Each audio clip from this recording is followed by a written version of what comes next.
brake van.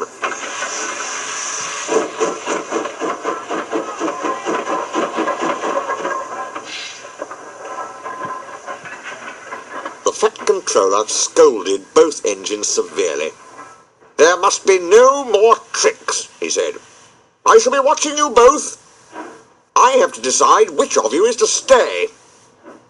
He strode away. The twins looked glum. Neither wanted to stay without the other.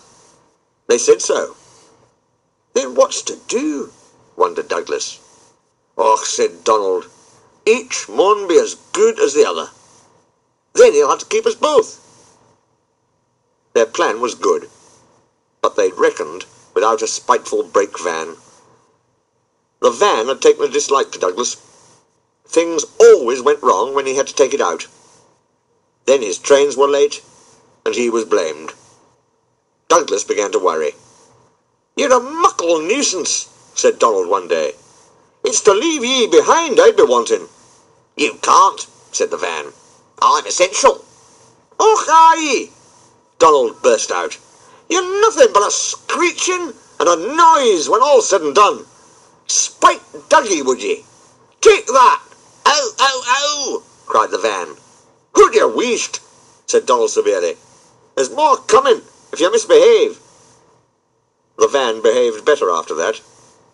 Douglas's trains were punctual, and the twins felt happier. Then Donald had an accident.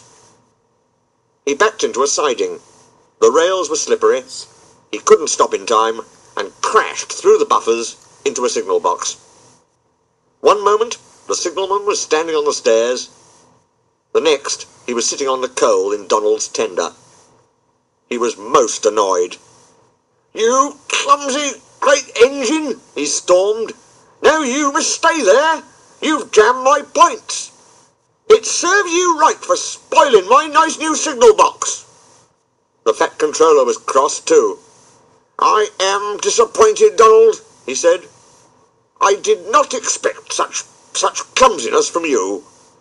I had decided to send Douglas back and keep you." "I'm sorry, sir." But Donald didn't say what he was sorry for. We know, don't we? "I should think so too," went on the Fat Controller indignantly. "You have upset my arrangements. It is most inconvenient. Now James will have to help with the goods work, while you have your tender mended. James won't like that." The Fat Controller was right. James grumbled dreadfully. "Anyone would think," said Douglas, "that Donald had his accident on purpose.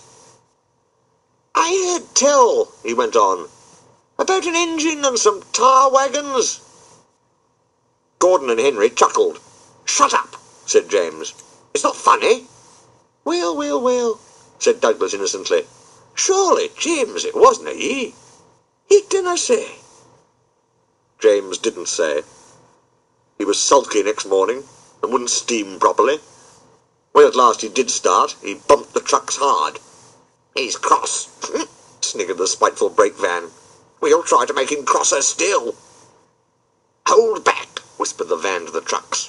"Hold back," giggled the trucks to each other.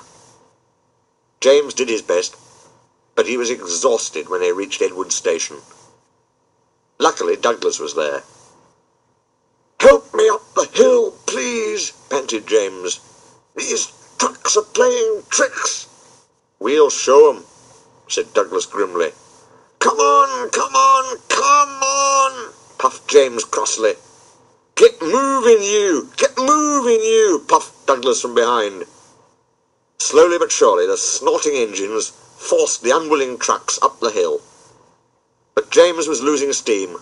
"I can't do it, he panted. Leave it to me, shouted Douglas. He pushed and he puffed so furiously that sparks leapt from his funnel. Groaned the van. I wish I'd never thought of this. It was squeezed between Douglas and the trucks. Go on, it screamed, but they took no notice. The guard was anxious. Go steady, he yelled to Douglas. The van's breaking. It was too late. The guard jumped as the van collapsed. He landed safely on the side of the line. I might have known it would be Douglas.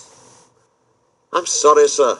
Maybe I was clumsy, but I wouldn't have been beaten by yon tricksy van. I see, said the Fat Controller. Edward brought workmen to clear the mess. Douglas was grand, sir, he said.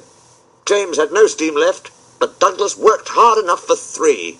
I heard him from my yard. 2 would have been enough, said the Fat Controller dryly. I want to be fair, Douglas, he went on. I admire your determination, but I don't know. I really don't know. He turned and walked thoughtfully away.